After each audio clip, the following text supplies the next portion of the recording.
ਇੱਕ ਵਾਰੀ ਇੱਕ ਨੌਜਵਾਨ, ਜਿਸ ਦਾ ਨਾਂ ਜੀਤਾ ਸੀ, ਦਰਿਆ ਦੇ ਕੰਢੇ ਤੇ ਬੈਠਾ ਸੀ। ਅਚਾਨਕ ਉਸ ਦੀ ਨਜ਼ਰ ਪਾਣੀ ਤੇ ਰੁੜਦੇ ਇੱਕ ਬਿੱਛੂ ਤੇ ਪਈ। ਜੀਤੇ ਨੂੰ ਬਿੱਛੂ ਤੇ ਤਰਸ ਆ ਗਿਆ ਅਤੇ ਪਾਣੀ ਵਿੱਚ ਇੱਕ ਪੱਤਾ ਸੁੱਟ ਕੇ ਬਿੱਛੂ ਨੂੰ ਉਸ ਤੇ ਚੜਾ ਲਿਆ ਤੇ ਪੱਤਾ ਬਾਹਰ ਹੌਲੇ ਜਿਹੇ ਜ਼ਮੀਨ ਤੇ ਰੱਖ ਦਿੱਤਾ। ਪਰ ਇੰਨੀ ਦੇਰ ਵਿੱਚ ਬਿੱਛੂ ਨੇ ਜੀਤੇ ਨੂੰ ਡੰਗ ਕੱਢ ਮਾਰਿਆ।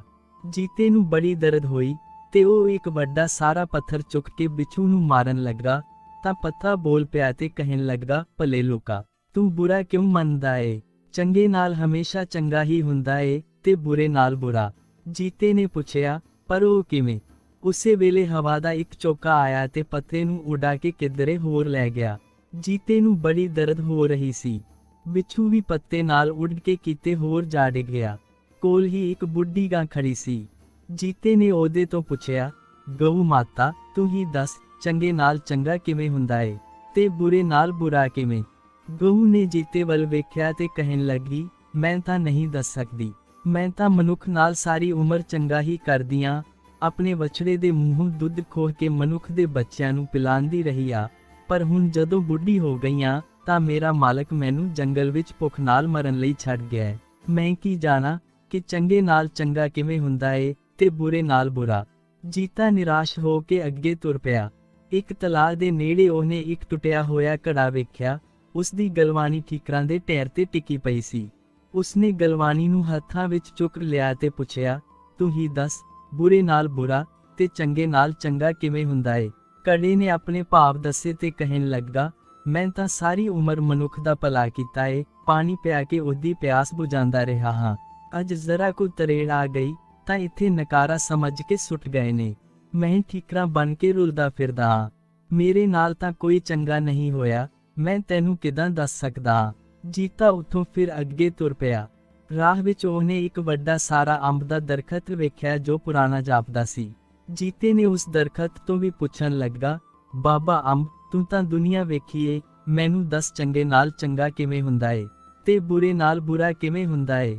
ਦਰਖਤ ਨੇ ਜਵਾਬ ਦਿੱਤਾ, ਮੇਰੀ ਜ਼ਾਤ ਹਮੇਸ਼ਾ ਮਨੁੱਖ ਨੂੰ ਸਵਾਦੀ ਫਲ ਦੇਂਦੀ ਰਹੀ ਹੈ, ਉਹਦੇ ਸਿਰ ਤੇ ਛਾਂ ਕਰਦੀ ਰਹੀ ਏ, ਪਰ ਮਨੁੱਖ ਜਾਤ ਨੇ ਸਾਡੇ ਨਾਲ ਹਮੇਸ਼ਾ ਬੁਰਾਈ ਹੀ ਕੀਤੀ ਏ।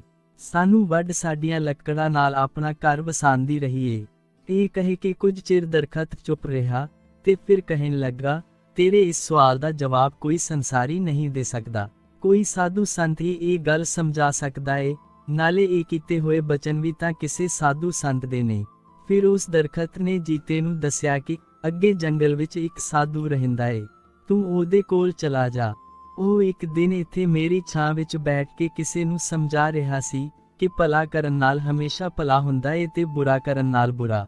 ਜੀਤਾ ਦਰਖਤ ਦੇ ਦੱਸੇ ਅਨੁਸਾਰ ਉਸ ਜੰਗਲ ਵਿੱਚ ਗਿਆ ਅਤੇ ਉਸ ਸਾਧੂ ਨੂੰ ਜਾ ਮਿਲਿਆ। ਜੰਗਲ ਵਿੱਚ ਸਾਧੂ ਆਪਣੀ ਪਤਨੀ ਨਾਲ ਇੱਕ ਕੁਟੀਆ ਵਿੱਚ ਰਹਿੰਦਾ ਸੀ। ਸਾਰਾ ਦਿਨ ਉਹ ਰੱਬ ਦੀ ਭਗਤੀ ਵਿੱਚ ਲੱਗਾ ਰਹਿੰਦਾ ਅਤੇ ਕੰਦਮੂਲ ਖਾ ਕੇ ਦੋਵੇਂ ਆਪਣਾ ਢਿੱਡ ਭਰ ਲੈਂਦੇ। ਸਾਧੂ ਨੇ ਸ਼ਾਮਾਂ ਵੇਲੇ ਕੰਦਮੂਲ ਲਿਆਂਦਾ। ਜੀਤੇ ਨੇ ਵੀ ਅੱਜ ਉਹਨਾਂ ਨਾਲ ਹੀ ਕੰਦਮੂਲ ਖਾਣਾ ਸੀ, ਸੋ ਸਾਧੂ ਨੇ ਸਾਰੇ ਕੰਦਮੂਲ ਦੇ 3 ਹਿੱਸੇ ਕਰਨੇ ਚਾਹੇ, ਪਰ ਇਹ ਵੇਖ ਕੇ ਸਾਧੂ ਦੀ ਘਰਵਾਲੀ ਔਖੀ ਜਿਹੀ ਹੋ ਕੇ ਕਹਿਣ ਲੱਗੀ, ਤੁਸੀਂ ਇਹਦੇ 2 ਹੀ ਹਿੱਸੇ ਕਰੋ। ਤਾਂ ਸਾਧੂ ਕਹਿਣ ਲੱਗਾ, ਪਰ ਇਹ ਮੁਸਾਫਰ ਅੱਜ ਸਾਡਾ ਮਹਿਮਾਨ ਏ, ਇਹ ਕੀ ਖਾਏਗਾ? ਫਿਰ ਸਾਧੂ ਦੀ ਘਰਵਾਲੀ ਕਹਿਣ ਲੱਗੀ, ਮਹਿਮਾਨ ਤੁਹਾਡਾ ਹੋਵੇਗਾ, ਮੇਰਾ ਨਹੀਂ। ਮੈਂ ਆਪਣੇ ਹਿੱਸੇ ਵਿੱਚੋਂ ਕੁਝ ਵੀ ਦੇਣ ਨੂੰ ਤਿਆਰ ਨਹੀਂ ਹਾਂ। ਸੋ ਮਜਬੂਰ ਹੋ ਕੇ ਸਾਧੂ ਨੇ ਕੰਦਮੂਲ ਦੇ 2 ਹੀ ਹਿੱਸੇ ਕੀਤੇ।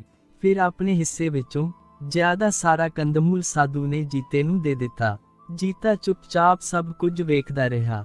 ਰਾਤ ਵੇਲੇ ਸਾਧੂ ਨੇ ਕੁਟੀਆ ਅੰਦਰ ਹੀ ਸੌਣ ਦਾ ਪ੍ਰਬੰਧ ਕਰਨਾ ਚਾਹਿਆ, ਪਰ ਸਾਧੂ ਦੀ ਪਤਨੀ ਨਾ ਤਾਂ ਆਪਣੇ ਬਿਸਤਰੇ ਵਿੱਚੋਂ ਕੋਈ ਚਾਦਰ ਦੇਣ ਨੂੰ ਤਿਆਰ ਸੀ, ਨਾ ਹੀ ਉਹਦੇ ਲਈ ਅੰਦਰ ਥਾਂ ਬਣਾਉਣ ਲਈ ਰਾਜ਼ੀ ਸੀ। ਅਖੀਰ ਸਾਧੂ ਨੇ ਆਪਣਾ ਬਿਸਤਰਾ ਜੀਤੇ ਨੂੰ ਦੇ ਦਿੱਤਾ ਤੇ ਖੁਦ ਉਸਨੇ ਕੁਟੀਆ ਦੇ ਬੂਹੇ ਵਿੱਚ ਪੈ ਕੇ ਰਾਤ ਲੰਘਾਉਣ ਦਾ ਫੈਸਲਾ ਕੀਤਾ। ਸੌਣ ਤੋਂ ਪਹਿਲਾਂ ਸਾਧੂ ਤੇ ਜੀਤਾ ਟਹਿਲਣ ਲਈ ਕੋਲੇ ਵਗਦੀ ਨਦੀ ਵੱਲ ਨਿਕਲ ਗਏ। ਗੱਲਾਂ ਵਿੱਚ ਸਾਧੂ ਨੇ ਪੁੱਛਿਆ, ਭਲਿਆ ਲੋਕਾ, ਤੂੰ ਜੰਗਲ ਵਿੱਚ ਮੇਰੇ ਕੋਲ ਕਿਸ ਕੰਮ ਵਾਸਤੇ ਆਇਆ ਏ? ਤਾਂ ਜੀਤਾ ਕਹਿਣ ਲੱਗਾ, ਮੇਰਾ ਇੱਕ ਸਵਾਲ ਏ ਕਿ ਭਲੇ ਨਾਲ ਭਲਾ ਤੇ ਬੁਰੇ ਨਾਲ ਬੁਰਾ ਕਿਵੇਂ ਹੁੰਦਾ ਏ। ਬਹੁਤ ਜਨਿਆਂ ਤੋਂ ਪੁੱਛਿਆ ਪਰ ਜਵਾਬ ਕਿਤੇ ਨਹੀਂ ਮਿਲਿਆ। ਸਾਧੂ ਜੀਤੇ ਦੀ ਗੱਲ ਸੁਣ ਕੇ ਰਸਤੇ ਵਿੱਚ ਹੀ ਬੈਠ ਗਿਆ ਤੇ ਅੱਖਾਂ ਮੀਟ ਕੇ ਅੰਤਰ ਧਿਆਨ ਹੋ ਗਿਆ। ਕੁਝ ਚਿਰ ਬਾਅਦ ਅੱਖਾਂ ਖੋਲ ਕੇ ਸਾਧੂ ਕਹਿਣ ਲੱਗਾ, ਸਾਹਾਂ ਦਾ ਕੋਈ ਭਰੋਸਾ ਨਹੀਂ। ਜੇ ਮੈਂ ਸਵੇਰੇ ਜ਼ਿੰਦਾ ਹੋਇਆ ਤਾਂ ਮੈਂ ਤੈਨੂੰ ਇਹਦਾ ਜਵਾਬ ਦੇ ਦਵਾਂਗਾ। ਜੇ ਨਾ ਰਿਹਾ ਤਾਂ ਤੂੰ 2 ਦਿਨਾਂ ਮਗਰੋਂ 10 ਕੁ ਮੀਲ ਦੂਰ ਸਮਰੇ ਪਿੰਡ ਦੇ ਜ਼ਿਮੀਂਦਾਰ ਦੇ ਘਰ ਜਾਈਂ। ਉਸ ਜ਼ਿਮੀਂਦਾਰ ਦੇ ਘਰ ਕੋਈ ਔਲਾਦ ਨਹੀਂ, ਪਹਿਲੇ ਪੁੱਤਰ ਦਾ ਜਨਮ ਹੋਵੇਗਾ। ਤੂੰ ਉਸ ਨਵੇਂ ਜੰਮੇ ਬਾਲ ਤੋਂ ਇਹੋ ਸਵਾਲ ਪੁੱਛੀਂ, ਉਹ ਤੈਨੂੰ ਜਵਾਬ ਦੇ ਦੇਵੇਗਾ। ਬਸ ਤੂੰ ਘਬਰਾਈ ਨਾ। ਜੀਤਾ ਇਹ ਗੱਲ ਸੁਣ ਕੇ ਹੈਰਾਨ ਰਹਿ ਗਿਆ। ਫਿਰ ਉਹ ਦੋਵੇਂ ਗੱਲਾਂ ਕਰਦੇ ਕਰਦੇ ਕੁਟੀਆ ਵਿੱਚ ਵਾਪਸ ਆ ਗਏ। ਜੀਤਾ ਸਾਧੂ ਦੇ ਬਿਸਤਰੇ ਤੇ ਸੌਂ ਗਿਆ। ਸਾਧੂ ਕੁਟੀਆ ਦੇ ਦਰਵਾਜ਼ੇ ਅੱਗੇ ਠੰਡ ਵਿੱਚ ਹੀ ਲੰਮਾ ਪੈ ਗਿਆ। ਜੀਤਾ ਸਵੇਰੇ ਜਾਗਿਆ। ਉਹਨੇ ਵੇਖਿਆ ਕਿ ਸਰਦੀ ਲੱਗਣ ਕਰਕੇ ਸਾਧੂ ਮਰ ਗਿਆ ਸੀ। ਜੀਤੇ ਨੂੰ ਬੜਾ ਦੁੱਖ ਹੋਇਆ ਕਿ ਉਹਦੇ ਕਰਕੇ ਸਾਧੂ ਨੇ ਆਪਣੇ ਪ੍ਰਾਣ ਤਿਆਗ ਦਿੱਤੇ ਨੇ। ਸਾਧੂ ਦੀ ਘਰਵਾਲੀ ਪੁੱਬਾ ਮਾਰ ਕੇ ਰੋਣ ਲੱਗੀ। ਜਦੋਂ ਜੀਤਾ ਸਾਧੂ ਦਾ ਦਾਹ ਸੰਸਕਾਰ ਕਰਨ ਲੱਗਾ ਤਾਂ ਸਾਧੂ ਦੀ ਘਰਵਾਲੀ ਕਹਿਣ ਲੱਗੀ, ਮੈਂ ਆਪਣੀ ਸਾਰੀ ਜ਼ਿੰਦਗੀ ਇਹਦੇ ਨਾਲ ਹੀ ਗੁਜ਼ਾਰੀ ਏ, ਹੁਣ ਮੇਰਾ ਕੋਈ ਨਹੀਂ ਰਿਹਾ। ਮੈਂ ਕਲਿਆ ਜੀ ਕੇ ਕੀ ਕਰਨਾ ਏ, ਮੈਂ ਇਹਦੇ ਨਾਲ ਸਤੀ ਹੋ ਕੇ ਮਰਾਂਗੀ ਅਤੇ ਪਰਲੋਕ ਵਿੱਚ ਵੀ ਇਹਦੇ ਨਾਲ ਹੀ ਰਹਾਂਗੀ। ਸੋ ਸਾਧੂ ਦੀ ਘਰਵਾਲੀ ਸਾਧੂ ਦੇ ਨਾਲ ਹੀ ਚਿਖਾ ਵਿੱਚ ਸਤੀ ਹੋ ਗਈ। 2 ਕੁ ਦਿਨਾਂ ਮਗਰੋਂ ਜੀਤਾ ਸਾਧੂ ਦੇ ਦੱਸੇ ਹੋਏ ਪਿੰਡ ਸਮਰੇ ਵਿੱਚ ਜਾ ਪੁੱਜਾ। ਉੱਥੇ ਜ਼ਿਮੀਂਦਾਰ ਦੇ ਘਰ ਲੜਕੇ ਨੇ ਜਨਮ ਲਿਆ ਸੀ। ਬੜੀਆਂ ਰੌਣਕਾਂ ਲੱਗੀਆਂ ਸਨ, ਹਰ ਕੋਈ ਖੁਸ਼ੀ ਨਾਲ ਨੱਚ ਰਿਹਾ ਸੀ। ਜੀਤਾ ਵੀ ਉਸ ਘਰ ਪਹੁੰਚ ਗਿਆ ਤੇ ਜ਼ਿਮੀਂਦਾਰ ਨਾਲ ਗੱਲ ਕੀਤੀ ਕਿ ਉਸ ਨੂੰ ਨਵੇਂ ਜੰਮੇ ਬੱਚੇ ਨਾਲ ਮਿਲਾ ਦਿੱਤਾ ਜਾਵੇ, ਪਰ ਜ਼ਿਮੀਂਦਾਰ ਨੇ ਮਨਾ ਕਰ ਦਿੱਤਾ। ਫਿਰ ਜੀਤੇ ਨੇ ਜ਼ਿਮੀਂਦਾਰ ਨੂੰ ਸਾਰੀ ਗੱਲ ਦੱਸਦੇ ਹੋਏ ਕਿਹਾ ਕਿ ਇਸ ਸਵਾਲ 'ਚ ਇੱਕ ਜੀਵਨ ਦਾ ਰਾਜ਼ ਛੁਪਿਆ ਹੈ ਜੋ ਮੈਂ ਜਾਣਨਾ ਚਾਹੁੰਦਾ ਹਾਂ। ਮੇਰੀ ਕਿਸੇ ਤਰ੍ਹਾਂ ਉਸ ਨਵੇਂ ਜੰਮੇ ਬੱਚੇ ਨਾਲ ਇੱਕ ਵਾਰ ਮੁਲਾਕਾਤ ਕਰਵਾ ਦਿਓ। ਜੀਤੇ ਦੀ ਸਾਰੀ ਗੱਲ ਸੁਣ ਕੇ ਜ਼ਿਮੀਂਦਾਰ ਮੰਨ ਗਿਆ। ਜੀਤੇ ਨੂੰ ਨਵੇਂ ਜੰਮੇ ਬੱਚੇ ਦੇ ਕੋਲ ਲਿਜਾਇਆ ਗਿਆ। ਫਿਰ ਜੀਤੇ ਨੇ ਬੱਚੇ ਨੂੰ ਉਹ ਸਵਾਲ ਕੀਤਾ ਕਿ ਭਲੇ ਨਾਲ ਭਲਾ ਤੇ ਬੁਰੇ ਨਾਲ ਬੁਰਾ ਕਿਵੇਂ ਹੁੰਦਾ ਏ। ਬੱਚਾ ਇੱਕਦਮ ਸੁਚੇਤ ਹੋ ਗਿਆ ਤੇ ਕਹਿਣ ਲੱਗਾ, ਭਲਿਆ ਲੋਕਾ, ਮੈਂ ਉਹੀ ਸਾਧੂ ਹਾਂ ਜਿਸ ਨੇ ਤੈਨੂੰ ਅੱਧਾ ਕੰਦਮੂਲ ਖਾਣ ਵਾਸਤੇ ਦਿੱਤਾ ਸੀ ਅਤੇ ਰਾਤ ਆਪਣੇ ਬਿਸਤਰੇ ਵਿੱਚ ਸਵਾਇਆ ਸੀ।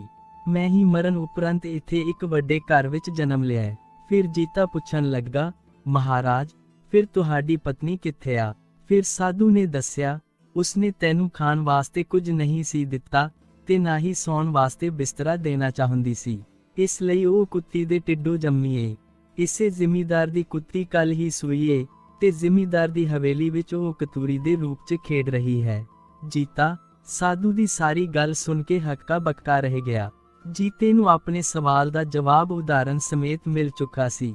ਤੁਹਾਨੂੰ ਕਹਾਣੀ ਚੰਗੀ ਲੱਗੀ ਤਾਂ ਇਸ ਨੂੰ ਲਾਈਕ ਕਰੋ ਅਤੇ ਅਜਿਹੀਆਂ ਹੋਰ ਕਹਾਣੀਆਂ ਸੁਣਨ ਲਈ ਸਾਡੇ ਚੈਨਲ ਨੂੰ ਸਬਸਕ੍ਰਾਈਬ ਕਰਨਾ ਨਾ ਭੁੱਲੋ।